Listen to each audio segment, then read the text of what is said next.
two ways of doing it. I can create braided roses, which I sew first, or I can sew them down using a couching stitch directly onto the fabric.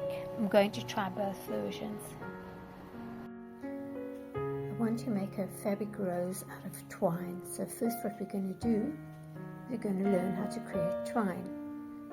I cut 2 long thin strips of fabric. I wet them slightly.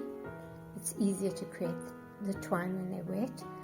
I knot the top edge, a loose knot, because I'm going to be taking it out afterwards when I create the flower.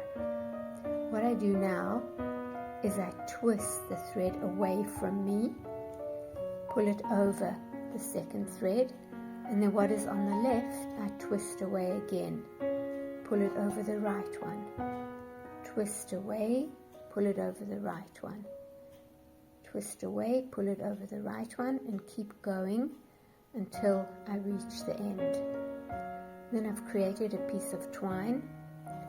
I do it with children in summer with grass, kind of like in a survival series, but it's good for lots of things. Here you see you have a piece of textured fabric now.